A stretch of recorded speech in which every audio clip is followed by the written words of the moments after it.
안녕하세요. 이번 시간에는 CSS의 선택자 중에서도 가상 클래스와 가상 요소에 대해서 알아보도록 하겠습니다. 연결 선택자나 속성 선택자 같은 경우에는 그 속성 값이나 연결 선택자에 들어가는 태그 스타일 뭐 이런 것들이 다 마크업 안에 포함되어 있어요. 그러니까 직접 우리가 눈으로 확인하고 이 부분에 사용된 선택자와 다른 선택자를 합쳐서 어떤 요소를 지정을 하거나 속성 값을 체크를 하거나 그렇게 해서 특정 요소를 찾아갈 수가 있었는데, 가상 클래스하고 가상 요소는 말 그대로 가상이에요. 마크업상에 드러나지 않습니다. 그러니까 사용자의 동작이라든지 아니면 어떤 상태 또는 위치, 이런 마크업상에는 명시되어 있지 않지만 우리가 하나씩 따져서 지정할 수 있는 선택자들입니다. 우선 사용자 동작에 반응하는 가상 클래스를 먼저 알아보도록 할게요. 이 동작은 사용자들이 동작을 하는 게 가장 많은 게 뭐죠? 클릭이죠. 아니면 마우스를 이렇게 올려놓는다거나. 대부분이 일어나는 요소가 링크입니다. 그 링크에 그 기본적인 스타일을 지정을 하거나 텍스트 링크를 클릭을 했다가 되돌아왔을 때 글자색이 바뀌지 않게 하는 거죠. 텍스트 링크의 기본 스타일이 뭐냐면 파란색 글자로 표시가 되고 밑에 밑줄이가 표시가 돼요. 그리고 사용자가 클릭을 하게 되면 한번 방문했던 링크이기 때문에 그 부분이 자주색으로 표시가 됩니다. 근데 그렇게 파란색이나 자주색이나 밑줄이나 이런 게 표시되다 보면 텍스트가 많았을 경우에는 아주 지저분하게 보이죠. 그래서 이것을 스타일을 바꿀 수가 있는데, 이때 사용하는 스타일을 가상 클래스라고 얘기를 합니다. 그러니까 방문하지 않았던 링크라면 땡땡 링크라고 해서 스타일을 적용을 할 수가 있고요. 한번 방문했던 링크도 자주색으로 바뀌는 게 아니라 특정한 색상으로 내가 지정을 할 수가 있습니다. 그다음에 액티브라는 것은 내가 링크를 클릭하는 순간, 그러니까 활성화한다 그러는데 클릭하는 순간의 스타일을 말하는 거고요. 호버는 링크 위로 마우스 커서를 올려놓았을 때 내가 어떤 스타일을 바꾸고 싶다라고 하면 그때 사용하는 스타일이 호버입니다. 마지막에 포커스는 초점이 맞추어졌을 때라고 했는데요. 이것은 마우스 동작이라기보다는, 그러니까 지체 장애인들이 마우스를 쓰기 힘들 경우에 키보드에 있는 탭 키를 이용을 해서 이렇게 내비게이트를 하게 되거든요. 그러니까 탭을 누를 때마다 링크가 이렇게 이동이 돼가요. 그랬을 경우에 현재 내가 지금 어디까지 와 있는지, 어느 링크를 선택하고 있는 건지를 눈에 쉽게 드러내 보여주기 위해서 뭐 점선을 표시한다거나 아니면은 그 부분만 특정하게 다르게 스타일을 지정을 해서 내가 탭을 더 눌러야 될지 아니면 뒤로 탭을 돌아가야 할지가 결정이 되기 때문에 이때 사용하는 스타일이 포커스예요. 이 포커스는 마우스를 이용하는 게 아니고 키보드에 있는 탭키를 이용해서 이동했을 때 지정하는 스타일입니다. 한번 예를 보도록 할게요. 지금 보고 계신 예제는요, 내비게이션을 만들 때 주로 사용하는 방법입니다. 자, 링크가 4개가 있어요. 이때 UL 태그를 이용해서 목록으로 표시를 하고 있고요. 디스플레이, 플롯 이런 걸 이용을 해서 가로로 배치를 했습니다. 자, 여기서 이제 글씨를 보시면 파란색이고요. 밑에 밑줄이 그어져 있어요. 그래서 이렇게 표시되는 게 텍스트 링크의 기본적인 형태인데요. 이것을 가상 클래스를 이용을 해서 한번 바꿔보도록 하겠습니다. 자, 이 메뉴의 클래스 선택자 이름은 내비예요. 그래서 내비 선택자에 있는 A 링크, 그러니까 내비 선택자에 있는 A 태그에 대해서 링크라는 가상 클래스를 적용을 하겠다는 얘기예요. 그러니까 A가 링크일 경우에 어떻게 바꿀 것이냐면 컬러를 일단 화이트로 해서 눈에 확 띄게 만들고요. 그 다음에 밑줄을 없애줘야 되겠죠. 텍스트 데코레이션 넌 이렇게 하게 되면 밑줄이 사라집니다. 그리고 지금 이게 너무 많이 항목들이 바짝 붙어 있어요. 그래가지고 좀 보기 좋게 패딩 값을 이용을 해서 바꿔볼게요. 탑 라이트 바텀도 한 5픽셀 정도로 주고 레프트 값을 좀 크게 줘서 많이 떨어지게 해보겠습니다. 자, 이렇게 띄엄띄엄띄엄 이렇게 떨어지게 되어 있습니다. 자, 이렇게 한 것이 링크 스타일이에요. 아까 처음에 파란색에 그다음에 밑줄이 있는 그런 텍스트 스타일이 아니라 이렇게 밑줄도 없어지고 글자색도 하얀색으로 바뀌었어요. 지금 한번 내가 이 링크를 클릭을 해봤어요. 클릭을 했더니 어떻게 바뀌냐면 클릭했던 링크는 그러니까 방문했던 링크는 색깔이 자주색으로 표시된다 그랬죠. 자주색이라고 하기도 하고 보라색이라고 하기도 하는데 글자색이 이렇게 보라색으로 바뀌어 버립니다. 이것을 한번 바꿔보도록 할게요. 자, 네비 A의 비지티드. 나는 저렇게 자주색으로 바뀌는 게 싫다. 그냥 화이트로 바꿔달라. 이렇게 하면 한번 클릭했던 링크라 하더라도 그냥 하얀색으로 표시가 됩니다. 그러니까 내가 원한 비지티드 스타일이 적용이 되는 거죠. 그리고 이제 호버, 마우스를 이렇게 올려놓았을 때 호버 했을 때 스타일.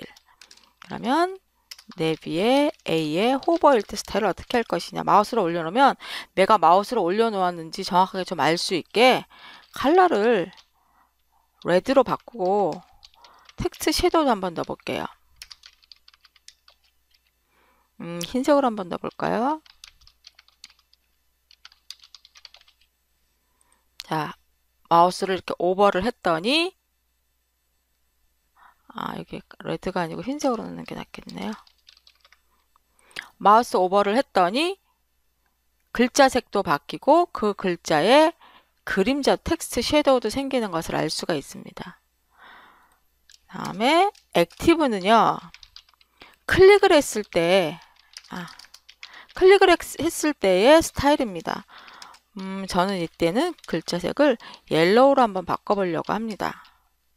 얘도 한번 섀도우를 넣어볼까요?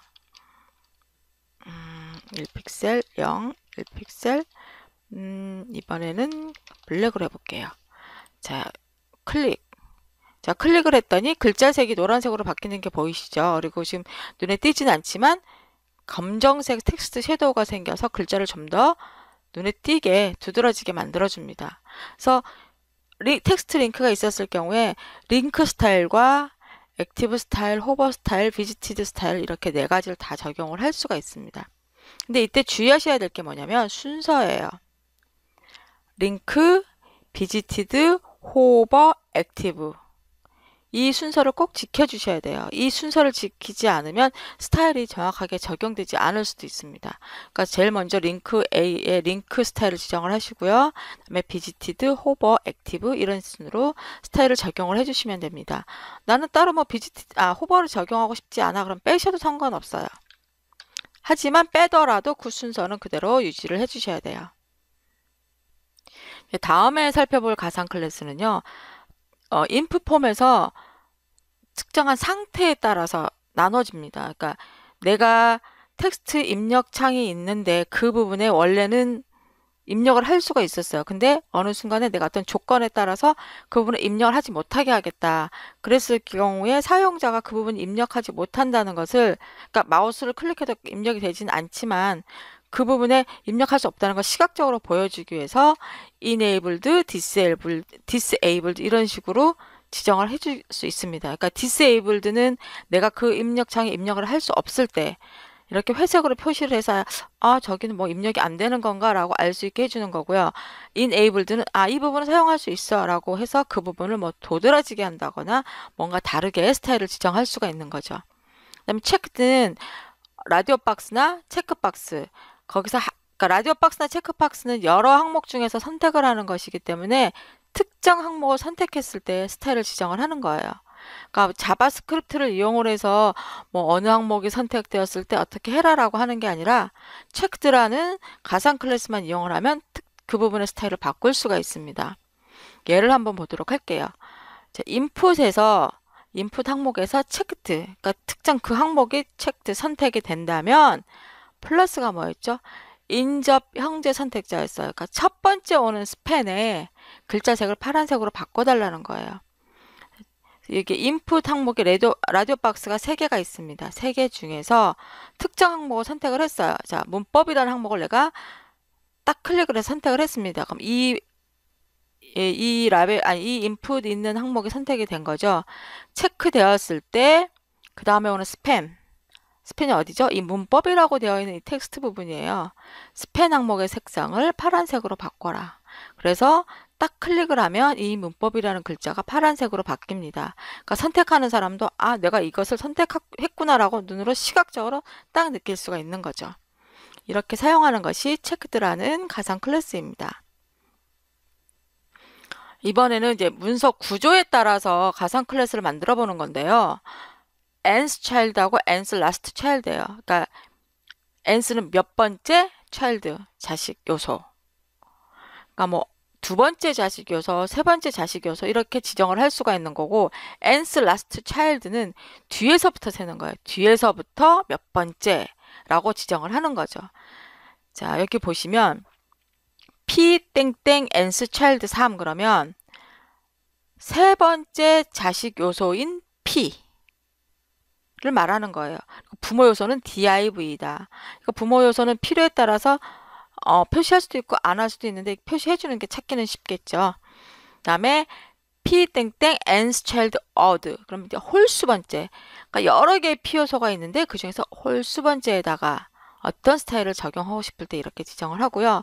그럼 짝수 번째는 p 땡땡 nth child even. 이렇게 하면 짝수 번째에 있는 p에다가 스타일을 적용을 할 수 있습니다. 이때 odd나 even 대신에 n이라는 변수를 써서 en 플러스 1 하면 이게 홀수예요. 이때 n 값은 0부터 지정이 됩니다. 그 다음에 en 플러스 0 또는 en이라고 하면 이거는 짝수 번째예요. 이것도 역시 0부터 지정을 하는데 0번째 요소는 없으니까 2, 4, 6 이런 식으로 짝수 번째 값이 지정이 되겠죠. 자, 한번 예를 보도록 할게요. 자, 지금 여기 예제에는 표가 그려져 있습니다. 표가 그려져 있고 여러 개의 항목이 있어요. 근데 나는 홀수 번째의 열에만, 그러니까 홀수 번째 셀에만 색상을 연한 회색을 넣고 싶다. 그러면은 tr nth child 홀수 번째 odd라고 하든지 en 플러스 1이라고 하든지 상관없겠죠? 이때 백그라운드를 라이트 그레이. 그러니까 연한 회색으로 넣고 싶다는 얘기예요. 자, 보시면은요. 1, 3, 5, 7, 9 이런 식으로 한 칸 하나씩 계속 배경색이 들어가 있는 것을 볼 수가 있습니다. 여기 en 플러스 1 대신에 odd를 넣어볼까요? 역시 마찬가지 홀수가 나오죠. 그럼 나는 2분이라고 하게 되면 짝수 번째만 지정이 될 것입니다. en 플러스 한번 3n 이렇게 넣게 되면 세 번째마다 3, 6, 9 이런 식으로 들어가게 될 거고 3원 플러스 1 하게 되면 1, 4, 7 이런 식으로 나가게 돼요. 그러니까 여기 nth child 다음에 오는 괄호 안에 여러분이 수식을 적절하게 사용을 해서 원하는 위치에 반복적으로 스타일을 적용하실 수가 있습니다. 네, 이번에는 nth of type이에요. 아까는 nth child였는데 이번 nth of type입니다. 이 유형, 그 유형 몇 번째. 이거 last를 붙이면 뒤에서 세서 몇 번째라는 뜻이에요. 자, 그럼 이것도 예를 보면 좀 이해가 쉽겠네요. 지금 보시는 문서는 div라는 태그 안에 h1 태그 하나와 p 태그 두 개로 이루어져 있습니다. 그럼 여기서 내가 p 태그에 nth child 2라고 하게 되면 어느 부분을 말하는 걸까요? 이 p 태그의 부모 요소가 뭐죠? div입니다. 그러니까 이 앞에 div를 붙이거나 붙이지 않거나 얘는 부모 요소를 알게 됩니다. 그래서 이 부모 요소 div에 child가 되게 여러 개예요. 그러니까 자식 요소가 여러 개인데 두 번째 자식 요소인 p. 자, 이게 첫 번째 자식 요소예요. h1. 그다음에 두 번째 자식 요소 여기죠. 이 p. 그러면 p 두 개 중에서는 첫 번째에 해당할 거예요. 여기를 컬러로 바꾸면 파란색으로 바꾸겠다 그러면 자, 지금 보시는 것처럼 h1 다음에 있는 p에 적용이 되는 것을 볼 수가 있습니다. 근데 이거는 지금 우리가 앞에서 배웠던 거죠. nth of type은 뭐냐면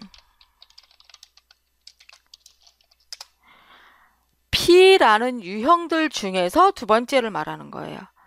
그러니까 이 div 부모 요소가 같은 요소들이에요. 그러니까 div라는 요소 안에 여러 개의 요소들이 있는데 P를 기준으로 따져서 두 번째, 그러니까 첫 번째 P, 그 다음에 두 번째 P, 즉 텍스트2라고 되어 있는 부분이죠. 이 부분을 컬러 레드라고 해볼게요. 그러면 자, 지금 보시는 것처럼 두 번째 P에 스타일이 적용이 됩니다. 그러니까 nth child라는 것은 자식 요소를 세는 거기 때문에 부모 요소를 기준으로 해서 두 번째를 말하는 거고요. nth of type은 그 유형이 기준이 되기 때문에 P 태그를 기준으로 해서 두 번째를 말하는 거예요. 그래서 nth child하고 nth of type은 이렇게 다르게 지정이 됩니다. nth of child하고 nth of last child, nth child하고 nth last child하고 이용을 하면 몇 번째에 있는 자식 요소인지를 정확하게 지정을 할 수가 있는데, 만약에 자식 요소가 10개 이상이 된다 그랬을 때 내가 마지막 부분을 찾아가거나 첫 번째 저 부분을 찾아갈 때 다시 자식 요소의 위치를 지정을 해서 해당하는 요소를 찾아갈 때 nth child나 nth last child를 사용을 하는데요. 첫 번째 요소나 마지막 요소라면 좀 더 쉽게 first child와 last child를 이용을 해서 지정을 할 수도 있습니다. first child는 첫 번째 자식 요소고요. last child는 마지막 자식 요소에다가 스타일을 적용을 하는 거예요. 그러니까 우리가 내비게이션을 만드는데 원래 기본대로 하게 되면 전체 직사각형으로 표시가 되잖아요. 이것을 첫 번째 자식 요소하고 마지막 자식 요소를 둥글게 처리를 하고 싶다 이랬을 때는 내비라는, 지금 여기서는 클래스가 내비이기 때문에 점 내비라는 요소에 li들 중에서 first child, 그러니까 li가 뭐냐면 요소의 각 항목이잖아요. 결국 첫 번째 항목에는 탑 레프트와 바텀 레프트를 둥글게 처리를 하고, 그 다음에 점 랩이라는 요소 하위에 있는 li들 중에서 마지막 요소에는 last child에는 탑 라이트하고 바텀 라이트 부분을 둥글게 처리를 해달라. 그랬을 경우에 이렇게 첫 번째 요소와 마지막 요소에 둥근 라운딩 처리를 할 수 있게 됩니다. 물론 이것을 다 따져가지고 nth child 뭐 첫 번째, nth last child 첫 번째 이런 식으로 지정을 해도 되고요. 좀 더 쉽게 사용하려면 이렇게 first child와 last child를 이용하시면 됩니다.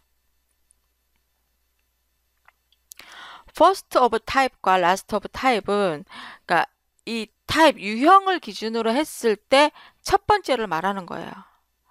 그리고 last of type은 이 유형을 기준으로 했을 때 마지막 부분, 그랬을 경우에 스타일을 적용을 하고요.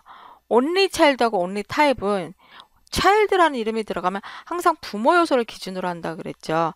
부모 요소에 자식이 하나밖에 없을 때 그때 적용하는 스타일이고요. only of type은 이 유형을 기준으로 해서 그 요소가 하나뿐일 때 지정하는 것입니다. 그러니까 P only child라는 것은 자식 요소가 오직 P밖에 없을 때, 그러니까 부모가 봤을 때 얘가 외동인 거예요. 다른 요소가 하나도 없고 P만 있을 때를 말하는 거고요. only of type은 다른 자식 요소가 있어도 되는데 P 타입이, P 유형이 하나밖에 없을 때, only 하나일 경우에 지정하는 스타일입니다. 그리고 마지막으로 살펴보려는 것은 이제 before하고 after입니다. before하고 after는 조금 CSS에 익숙해지기 시작하면 많이 사용하게 돼요. 이 before하고 after랑 first line, first letter 앞에 보면 점이 두 개, 그러니까 콜론이 두 개씩 붙어 있어요. before, after 역시 콜론이 두 개인데 이게 CSS2에서는 콜론 하나만 사용해서 표시를 했었고요.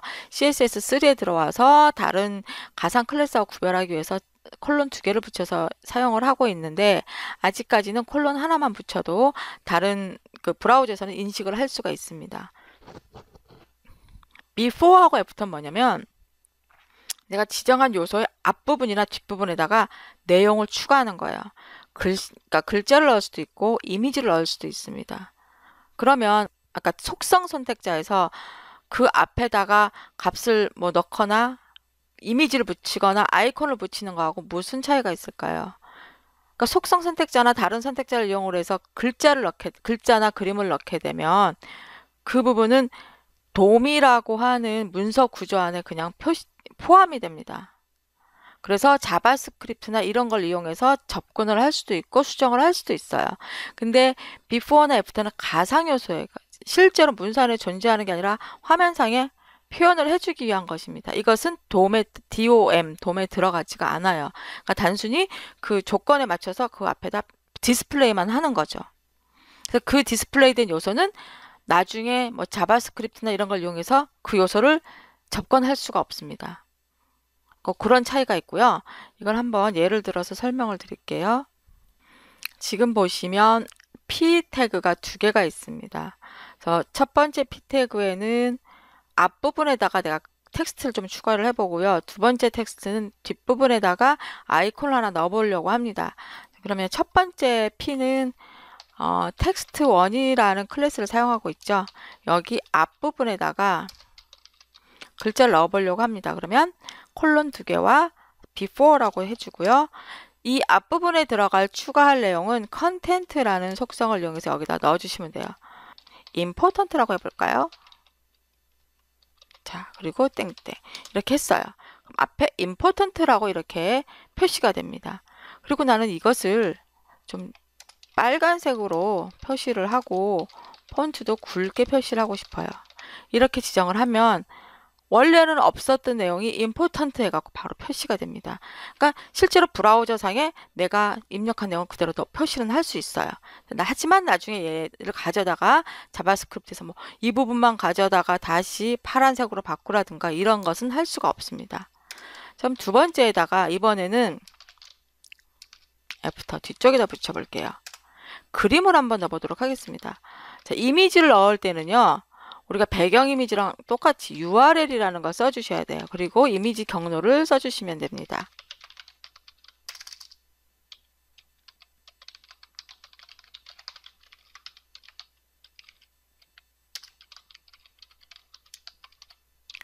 자, 오른쪽에 뉴 윈도우 아이콘이 추가된 걸 보실 수가 있죠.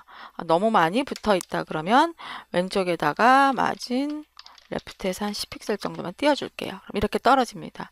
그래서 이것도 역시 이 아이콘도 딱 그 순간에만 필요한 것이기 때문에 이렇게 before나 after를 이용해서 표시를 해주시면 돼요. 그러니까 내용의 앞이나 뒷부분. 이 before, after는 지금처럼 이렇게 내용을 표시하기도 하고요. 내용 없이 특정 스타일을 그 부분에만 적용하고 싶을 때도 사용이 됩니다. before나 after처럼 가상 요소에 대한 자세한 설명은 제가 홈페이지나 카페를 통해서 올려놓도록 하겠습니다. 자, 이번 시간에는 가상 클래스와 가상 요소 선택자에 대해서 알아보았습니다. 감사합니다.